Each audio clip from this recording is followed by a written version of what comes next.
Hello everyone. So already मैंने बताया कि प्रीलिम्स क्वेश्चन पेपर 2022 का एनालिसिस ऑलरेडी हो चुका है, लेकिन फ्यू ऑफ द क्वेश्चंस का analysis as per the UPSC answer की चेंज हुआ है, क्योंकि प्रीवियसली जब मैंने एनालिसिस किया था तो यूपीएससी का ऑफिशियल आंसर की नहीं आया था। इसलिए क्वेश्चन नंबर 6, 18, 19, 43, 57, 58, 60, 62, 74 एंड 89 इस 10 क्वेश्चंस का एनालिसिस हम फिर से करेंगे अच्छे से, क्योंकि कुछ कुछ क्लासेस के आंसर की के हिसाब से कुछ कुछ क्वेश्चन का आंसर चेंज हुआ है as per the UPSC answer की। So let us start. This is the PYQ analysis of few questions of prelims 2022। Okay, so question number 6, with reference to foreign owned e-commerce firms operating in India, which of the following statement is correct? Means correct statement पूछा है and किसके बारे में? Foreign owned e commerce firms operating, only operating not owning. Okay, foreign owned e commerce firms. अभी option number 1 क्या है? They can sell their own goods in addition to offering their platforms at marketplaces. so they can sell their own goods. So this is the wrong statement, because this is the e-commerce firms, they are not inventory based, उनका खुद का कुछ भी goods नहीं होता है। They are only doing the ecommerce, online business, selling का business करते हैं, but they are not having their own goods. इसलिए option number 1 is wrong. So they can not sell their own goods. Okay, and option number 2 is the degree to which they can own big sellers on their platform is limited. Now in the first statement itself कि they cannot own their own goods. Okay, and second statement में क्या बोला है? limited. so first statement में बोला है, first statement wrong हमने क्यों कंसिडर किया है? क्योंकि they can not sell their own goods, they are not allowed to sell their own goods. तो यहाँ पे the degree to which they can own big sellers on their platforms is zero. मतलब उनको ownership, मतलब goods का ownership या खुद खुद का गुड्स बेचने का कुछ भी परमिशन नहीं है। So instead of limited there should be zero. So both the statements are wrong, therefore the option number D neither one not two is the answer. Previously answer keys के हिसाब से two, option number 2 was considered correct, limited. But limited का मतलब 1%, 2%, 25% हो सकता है, but actually it is 0%। Okay, the degree to which they can own big sellers on there platform is zero. Zero और limited में डिफरेंस है। Okay, previously हमने क्या एनालिसिस किया था कि लिमिटेड मतलब हाँ जीरो हो सकता है, बट यूपीएससी का थिंकिंग अलग है। ओके, सो रिमेंबर दिस, बारीकी से आपको सोचना है यूपीएससी के प्रीलिम्स के क्वेश्चन पेपर जब सॉल्व करते हैं कि यहाँ पे जीरो होना चाहिए था, but limited, limited means it can be 10%, it can be 10-20%, but zero means zero. Okay, इसलिए both the statements are wrong and therefore option number D is the answer. Okay, now question number 18, with reference to the writs issued by courts in India, consider the following statement. Question number 6 के बाद direct 18, because other questions, entire question paper is already analyzed, only I am analyzing the questions which were wrongly wrong, question का answer wrong mark किया था and UPSC के answer key के हिसाब से अलग आंसर है, उन्हीं का एनालिसिस मैं फिर से कर रहा हूं। Okay, so question number 18, with reference to writs issued by courts in India, consider the following statements. With reference to writs, तो option number 1 is mandamus will not lie against a private organization unless it is entrusted with the public duty. So I have already shared the previous analysis में बहुत बार कि unless word जब आता है, unless word जब भी आता है, that statement is definitely correct. Then second statement क्या है? mandamus will not lie against a company even though it may be a government company. Okay, even though it may be, मतलब मे be word आया है, तो government company हो या private company हो, mandamus is not allowed against the companies. Okay, government company हो या private हो, no issue, but mandamus allowed ही नहीं है। So even though it may be word है ना, वो की वर्ड है इसमें, even though it may B, तो इसलिए question option number 2 is also correct. Then any public, option number 3, any public minded person can be petitioner, can be word आया है, I have 100 times told कि can be word जब भी आता है that statement is correct. Even this is the pure polity question, but हमारे PYQ trick से, हमारे PYQ ट्रिक में जो भी PYQ एनालिसिस कर चुके हैं हम, उसमें जो वर्ड्स आते हैं उससे स्टैटिक के क्वेश्चन, हिस्ट्री, पॉलिटी, इन स्टैटिक सब्जेक्ट के क्वेश्चन भी हम कर सकते हैं। So option number D is the answer. Okay, so now we will move to the question number 19. Okay, with reference to Ayushman Bharat digital mission, consider the following statement. Ayushman Bharat digital mission. Option number 1 क्या बोल रहा है, private and public hospital must adopt it, must word आया है, I have told must word जब भी आता है दैट स्टेटमेंट इज रॉन्ग, इसलिए statement 1 is wrong. Statement number 2, as it aims to achieve universal health coverage every citizen of India should be part of it ultimately, every citizen, ये wrong है।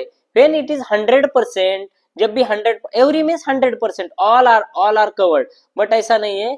10 crore families, 50 crore people are covered, मतलब almost less than half of the population is covered, इसलिए statement 2 is also wrong. So every citizen जहां पे आया every citizen या every all, ऐसे word जब आते हैं तो that statement is also wrong, इसलिए statement 2 is wrong. Therefore 1 and 2 wrong हो गया, तो ए इलिमिनेट हो गया, सी इलिमिनेट हो गया, डी इलिमिनेट हो गया, ओनली बी ऑप्शन में 3 ओनली लिखा है ना, वही आंसर है। सो 3 ओनली क्या है, it has seamless portability across the country. So जब भी ऐसे सीमलेस पोर्टेबिलिटी, सस्टेनेबिलिटी या फैमिली मतलब कि यूजफुलनेस जब भी होता है, सीमलेस मतलब जब भी लोगों को मतलब सीमलेस मतलब उसका क्या मीनिंग बोल सकते हैं, ऑनलाइन जब भी होता है तो इट इज हेक्टिक कम है, इट इज इजीली कंट्री में कहाँ पे भी जाओ you can apply. So online जब से भी हुआ है सीमलेस पोर्टेबिलिटी, सो जब भी ऐसे सीमलेस वर्ड आएगा कोई ऑप्शंस में seamless, so that is definitely correct, क्योंकि everything is done for doing it seamlessly. कुछ भी स्कीम हो, कुछ भी नया कुछ प्लेटफॉर्म आता है, it is only to provide the seamless services, okay. So इसलिए statement 3 is correct, okay. Remember seamless word जब भी आएगा ना तो वो वाले स्टेटमेंट्स करेक्ट होते हैं, क्योंकि the aim ultimately is to easy service देना, लोगों को इजी लाइफ करना, that is the actual aim, इसलिए statement 3 is correct and therefore B 3 only is the answer, okay. Next question, question number 43.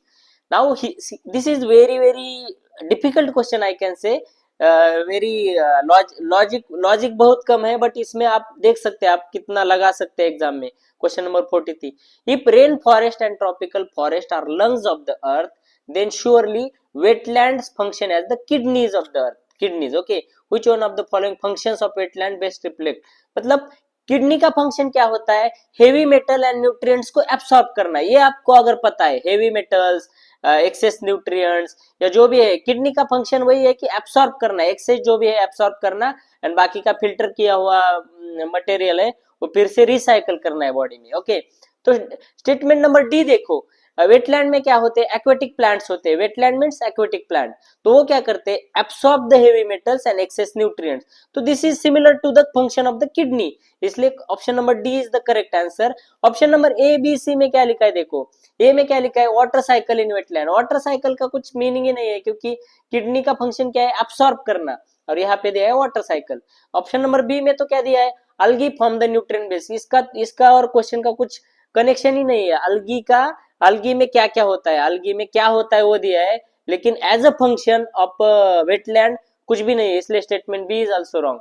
But option number C क्या है, wetland play a vital role in maintenance of the sedimentation balance and soil stabilization, but इसमें भी कुछ absorb करने का कुछ भी word नहीं है। As you can see the word kidney, kidney का फंक्शन वही होता है कि वो एब्सॉर्ब करता है कुछ चीजें, एंड इट एक्सक्रीटरी सिस्टम है उसमें भेज देता है, मतलब कि जो भी हेवी मेटल्स है, एक्सेस न्यूट्रिएंट्स है, सॉइल पार्टिकल्स जो भी है, it is the absorption function of the kidney. Similarly aquatic plants या वेटलैंड्स का वही फंक्शन है, इसलिए option number D is the answer. Actually this type of questions exam में आपको बहुत डिफिकल्ट होता है, आफ्टर एग्जाम कंप्लीट होने के बाद, एनालिसिस के बाद आपको लगता है कि हाँ ये ऐसे करना चाहिए था।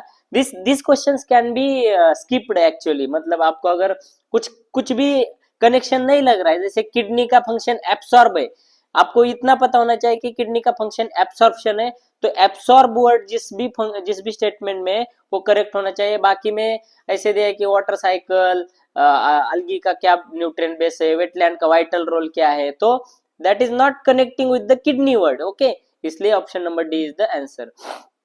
Now, question number 57. with reference to Indian history consider the following statement. Now this is the history question. Actually this is covered in the NCERT notes, underlined NCERTs या PYQ मतलब कि जो भी स्टैटिक के नोट्स मैंने share किए हैं, everywhere this statements are covered, क्योंकि तुगलक, मोहम्मद बिन तुगलक, जलालुद्दीन तुगलक, इनके टाइम का सब कवर किया हुआ है, Alauddin Khilji, all these Mughals and sultans and everyone is covered in the history hand written notes. Okay, but फिर भी अगर आपने वो नोट्स के हिसाब से आपने पढ़ा है, फिर भी आपको एग्जाम याद नहीं है, तो एग्जाम में कैसे लॉजिक लगाना है. पहले आपको जाना है स्टेटमेंट नंबर 3 पे. स्टेटमेंट नंबर 3 क्या बोल रहा है? Mohammad bin Tughlaq temporarily lost portions of north west of his kingdom to Mughals.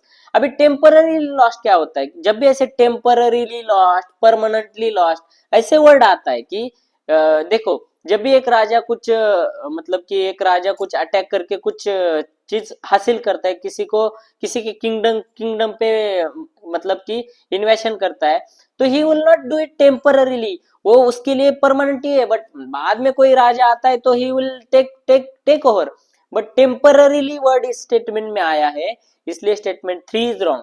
तो इसलिए स्टेटमेंट 3 इज रॉन्ग, इसलिए सी एंड डी एलिमिनेट हो गया, बचा कौन सा? A and B. अभी ए पे जाना है हमें.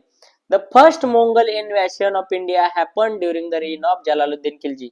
तो as per our logic, जिन्होंने 11 से लेके 21 तक का एनालिसिस देखा है, उसमें मैंने बोला है कि फर्स्ट मंगल है.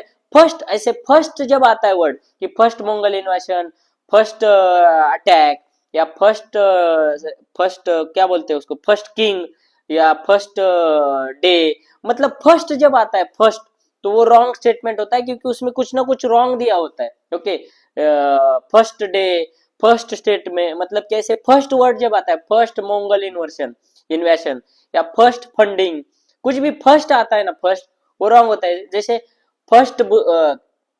फर्स्ट तीर्थंकार वाज दिस वन, या first article is this one, ऐसे जब आता है ना फर्स्ट, तो that statement is also wrong, इसलिए ए भी इलिमिनेट हो गया, बचा ओनली ऑप्शन नंबर 2, इसलिए B is the answer 2 only. During the reign of Alauddin Khilji, one Mongol assault marched up to the Delhi and besieged the city. One Mongol, अभी इधर क्या दिया है? वन मंगल का नाम नहीं दिया. During the reign of Alauddin Khilji के टाइम पे एक मंगल आया, कौन आया, किसका आया, वो डिटेल में नाम नहीं दिया. जैसे ऊपर फर्स्ट मंगल लिखा है, फर्स्ट मंगल इन्वेशन, वैसे इधर नहीं लिखा कि फर्स्ट मंगल, यहाँ पे one of the Mongol. During the reign of Alauddin Khilji one Mongol, कोई तो एक मंगल आया एंड उसने दिल्ली तक मार्च करके उसको सिटी को हासिल किया. तो this happened during the reign of Alauddin Khilji. Okay, so ऐसे इसलिए option number B is the answer 2 only. Okay, question number 58.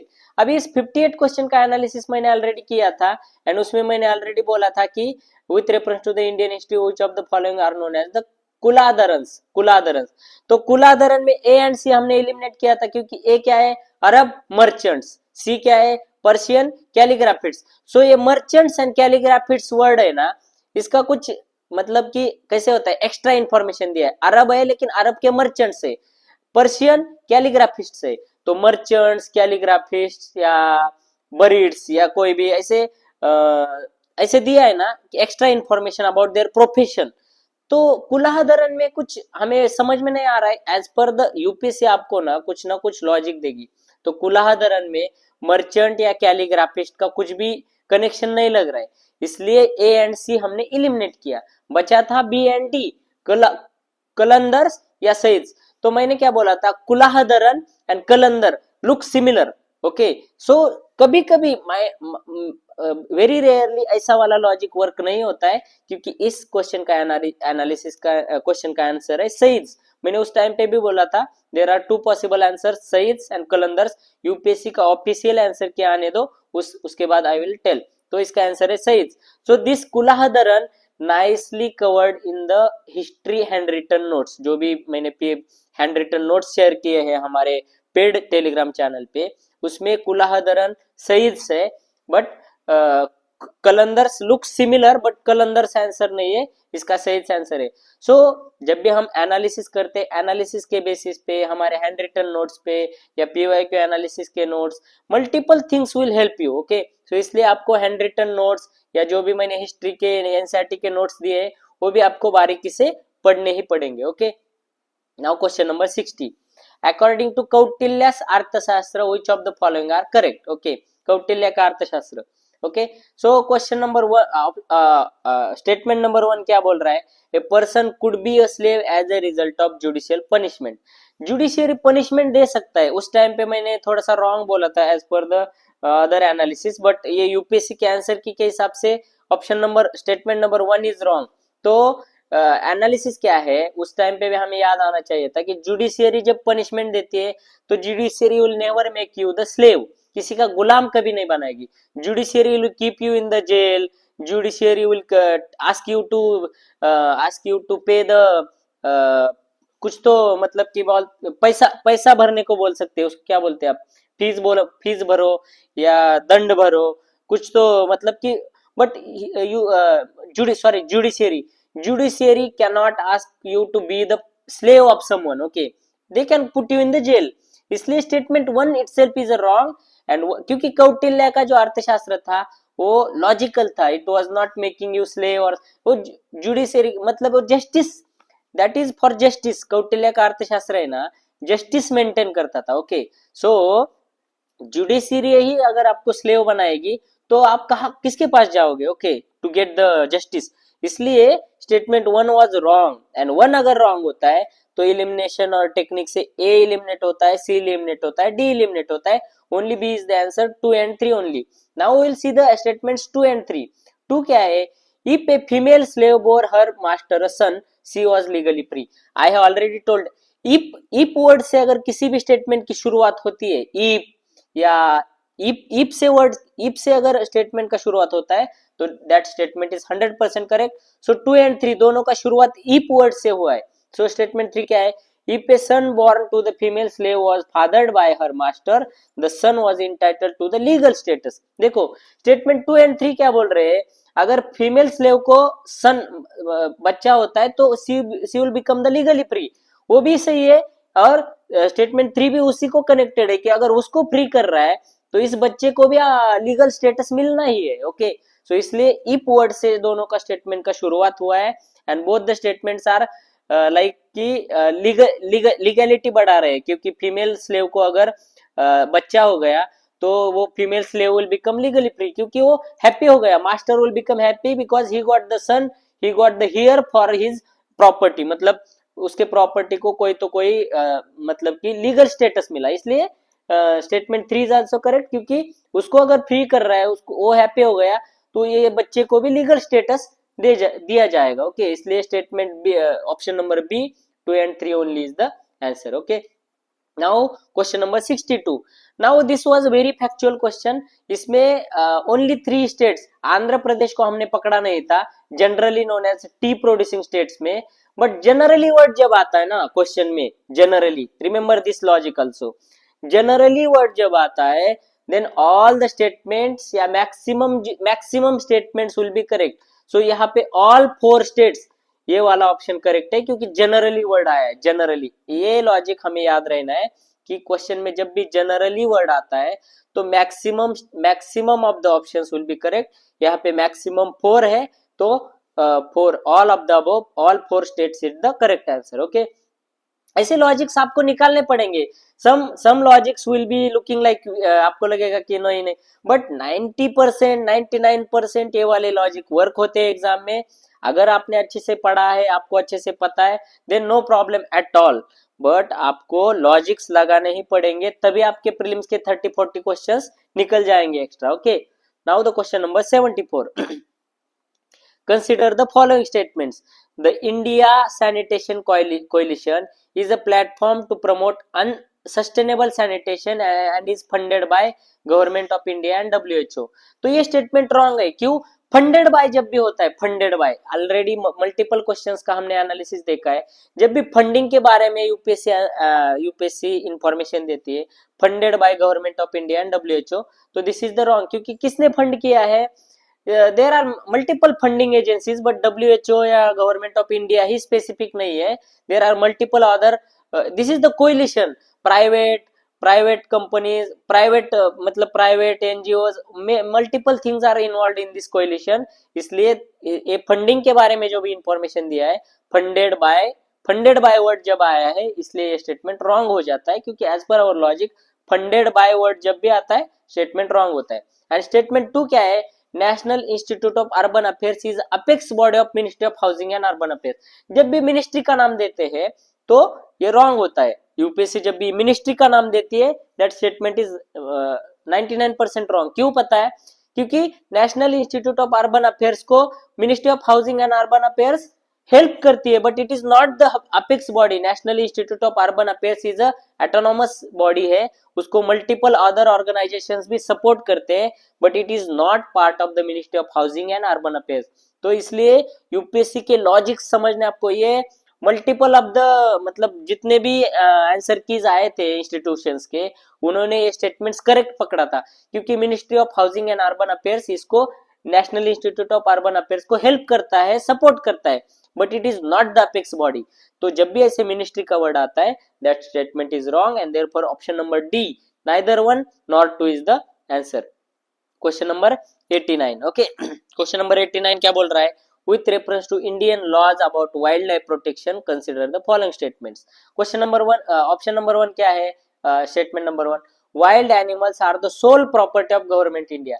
जब भी ऐसे सोल प्रॉपर्टी या only property, only government, wild animals are the property of only government, sole property only government, ऐसे जब भी word आता है तो रॉन्ग है, क्योंकि वाइल्ड एनिमल्स गवर्नमेंट की प्रॉपर्टी, ओनली गवर्नमेंट की प्रॉपर्टी नहीं है, that is the property of everyone is need to take care. Okay, so ऐसे नहीं कि गवर्नमेंट को लगा कि चलो किसी वाइल्ड एनिमल को मारना है, उसको भी कुछ लीगल या कुछ कॉन्स्टिट्यूशनल बेसिस है, इसलिए it is not the sole property of the government. Government is means executive, it is legislature, judiciary can take part in the wild animals के प्रोटेक्शन में, क्योंकि अगर गवर्नमेंट की सोल प्रॉपर्टी है तो judiciary cannot take any interest in that. Okay, but in India wild animals को judiciary का protection है, ओके, लेजिस्लेचर का भी प्रोटेक्शन है, लॉज है, इसलिए it is not the sole property of the government.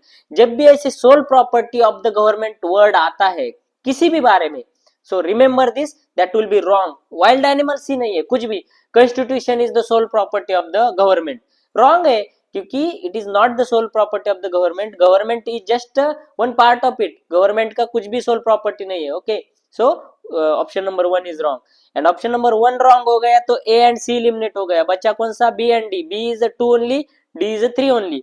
Now 3 पे जाते हैं हम direct. apprehension of the protected wild animal becoming a danger to human life is sufficient ground for its capture or killing। मतलब क्या बोल रहा है statement कि आपको ओनली डर है, क्योंकि apprehension मीन्स क्या है, only possibility, no suppose apprehension means क्या है, ओनली डर, तो legally you can capture and kill. ये रॉन्ग हो गया, क्योंकि देखो किसी को टाइगर का भय लगता है इसलिए उसको मार सकते हैं। This statement is saying like कि आपको टाइगर का ओनली डर है कि टाइगर ह्यूमन लाइफ को डेंजर है, obviously it is a dangerous, तो सब टाइगर को मारना पड़ेगा। इस स्टेटमेंट की वजह से, इस स्टेटमेंट के हिसाब से कैप्चर करो और किल करो। Apprehension is not the correct ground, उसके लिए सफिशिएंट ग्राउंड क्या है, वो उसके लिए बहुत सारे लीगल प्रोसीजर है। वो सच में ह्यूमन लाइफ्स ले रहा है, लोगों को खा रहा है, उसको उसका प्रूफ होना चाहिए, then only it can be captured and killed, and that too उसके बहुत सारे लीगल प्रोसीजर्स है। इट कैनॉट बी ओनली डर लगा और मारा, ऐसे नहीं हो सकता है, इसलिए statement 3 is the wrong statement. So B2 only is the answer. क्या है, when a wild animal is declared protected, suppose when, if, इस वर्ड से जब भी स्टेटमेंट का शुरुआत होता है that statement is 100% correct. If, when ऐसे वर्ड जब आते हैं ना स्टेटमेंट के शुरू में, when a wild animal is declared protected, such animal is entitled from equal protection whether it is found in protected area or outside। मतलब when या if ऐसे वर्ड जब भी स्टेटमेंट के शुरू में आते हैं तो उसके आधे स्टेटमेंट कॉमा के बाद है ना, उसका अच्छे से एक्सप्लेनेशन दिया होता है कि हाँ ऐसे एनिमल को इक्वल प्रोटेक्शन है, आप कहीं पे भी जाओ, प्रोटेक्टेड एरिया में हो या वाइल्ड लाइफ में हो या आउटसाइड हो। ओके, इसलिए statement 2 is the correct answer. B2 only is the correct answer. So I hope you understand कि ये वाले 10 क्वेश्चंस का एनालिसिस मैंने फिर से क्यों किया, क्योंकि previous analysis was done as per the institutions answer keys, but उनका आंसर की और यूपीएससी का ऑफिशियल आंसर की में बहुत फर्क है. 10 क्वेश्चंस का डिफरेंस आया. You can imagine 10 questions means almost 26 marks as per the negative marking system. Okay, so 26 marks का difference है as per the UPSC answer key and best of the best institutions answer keys. Okay, इसलिए आपको किसी भी institution पे believe नहीं करना है, यूपीएससी के आंसर की को ही बिलीव करना है और उसी के हिसाब से एनालिसिस करना है. So I have finished the prelims 2022 PYQ analysis with corrections and everything. Now we will move to the 2023 and 2024. within 1 or 2 weeks हम 23 and 24 का एनालिसिस कंप्लीट करेंगे. we will finish it and later we will start the other syllabus like static syllabus, current syllabus, या आपके जो भी doubts है that I will take. Okay, thank you so much.